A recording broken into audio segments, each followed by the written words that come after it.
할렐루야! 오늘 우리가 함께 읽고 묵상할 말씀은 사무엘상 23장 1절에서 14절까지 말씀입니다.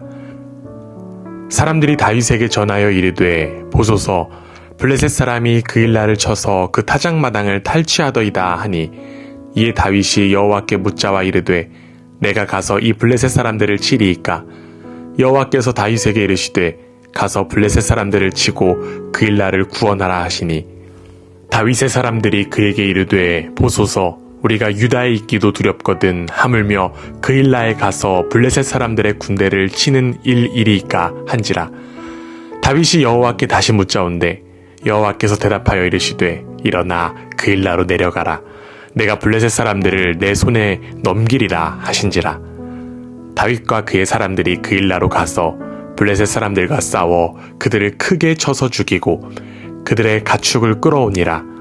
다윗이 이와 같이 그일라 주민을 구원하니라.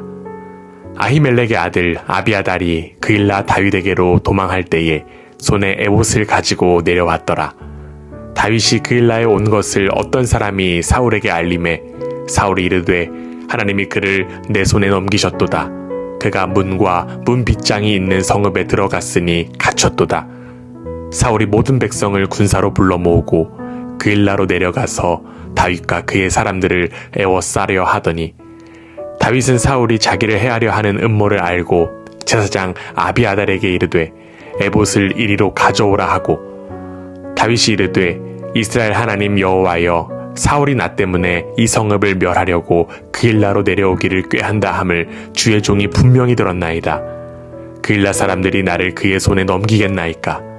주의 종이 들은 대로 사울이 내려오겠나이까?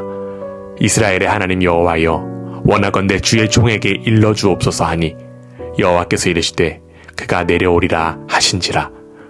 다윗이 이르되 그일라 사람들이 나와 내 사람들을 사울의 손에 넘기겠나이까 하니 여호와께서 이르시되 그들이 너를 넘기리라 하신지라. 다윗과 그의 사람 600명가량이 일어나 그일라를 떠나서 갈 수 있는 곳으로 갔더니 다윗이 그일라에서 피한 것을 어떤 사람이 사울에게 말하매 사울이 가기를 그치니라. 다윗이 광야의 요새에도 있었고 또 십광야 산골에도 머물렀으므로 사울이 매일 찾되 하나님이 그를 그의 손에 넘기지 아니하시니라. 아멘. 전지전능하신 하나님의 보호와 인도 속에 살아가는 여러분 모두를 주님의 이름으로 축복합니다. 성경에서 광야라고 하는 장소는 너무나도 중요합니다.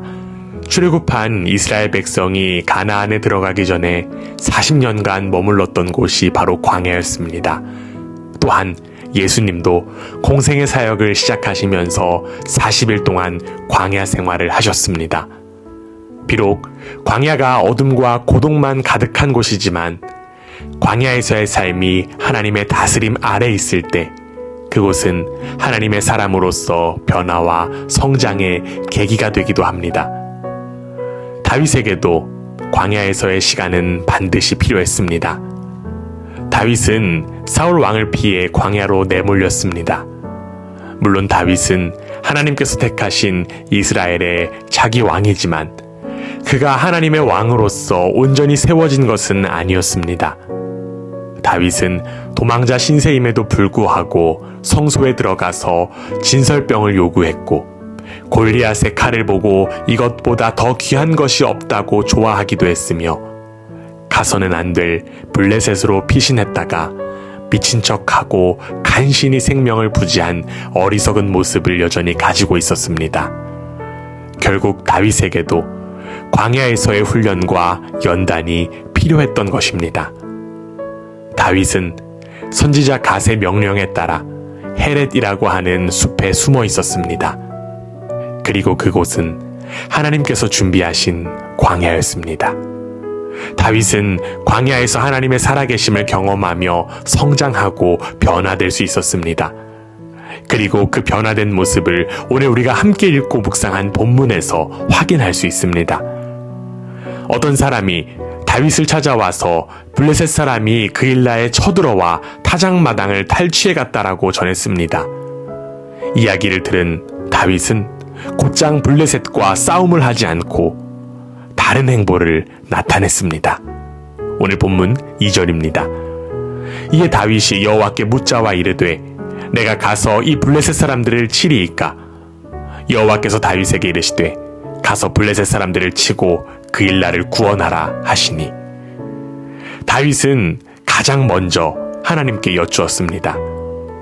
이전 같았으면 자신의 마음대로 행동했을 테지만 광야의 시간을 통해 그는 하나님과 더욱더 친밀한 관계를 맺을 수 있었던 것입니다.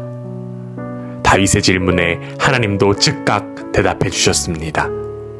하나님의 대답은 가서 블레셋 사람들을 치고 그일라를 구원하라는 것이었습니다. 그런데 여기서 또 하나의 문제가 발생했습니다. 이제는 다윗을 따르던 사람들이 들고 일어난 것입니다. 그들은 현재 유다에 있기도 두려운데 그일라에 가서 블레셋을 치는 일이 어떻게 가능하냐고 따졌습니다. 이러한 답답한 상황 속에 다윗은 달랐습니다. 다윗은 다시금 하나님께 여쭌 것입니다. 오늘 본문 4절입니다. 다윗이 여호와께 다시 묻자온대 여호와께서 대답하여 이르시되 일어나 그일라로 내려가라. 내가 블레셋 사람들을 내 손에 넘기리라 하신지라. 다윗은 하나님을 더욱 신뢰했고 하나님은 다윗에게 더욱 분명한 응답을 하셨습니다. 다윗은 이제 담대하게 그일라로 가서 블레셋 사람들을 무찌르고 그일라 주민을 구원했습니다. 그러나 안타깝게도 그일라 사람들은 다윗을 배신하여 사울에게 다윗의 위치를 알려주었습니다. 또다시 앞둔 위기의 상황 가운데 다윗은 이제 당연하게 하나님께 먼저 여쭈었습니다. 다윗은 무슨 일이든 하나님의 뜻을 묻는 사람으로 성장했던 것입니다. 이렇게 하나님의 사람으로 든든하게 세워진 다윗에게 허락된 삶은 바로 하나님의 보호하심이었습니다. 14절입니다. 사울이 매일 찾되 하나님이 그를 그의 손에 넘기지 아니하시리라. 결국 다윗에게 허락된 광야에서의 도피 생활은 그가 하나님의 사람으로 세워질 기회였습니다. 그는 광야에서 하나님과 소통하며 더욱 친밀한 관계를 갖게 되었고 하나님을 절대적으로 신뢰할 수 있게 되었습니다. 이처럼 다윗에게 꼭 필요했던 광야, 그 광야가 우리에게도 허락되었습니다. 사방이 막혀있는 것과 같은 그 광야에서 외롭고 막막하기 때문에 좌절하기보다 하나님과의 단독의 시간으로 세워가는 우리 모두가 되기를 원합니다. 혹여나 현재 광야와 같은 자리에 놓여있는 분들이 계시다면 그 자리가 주님을 더욱더 신뢰할 수 있는 자리임을 기억하시기를 부탁드립니다. 우리를 보호하시는 주님 안에서 더욱 변화되고 성장하는 복된 인생이 되기를 주님의 이름으로 간절히 원합니다. 아멘.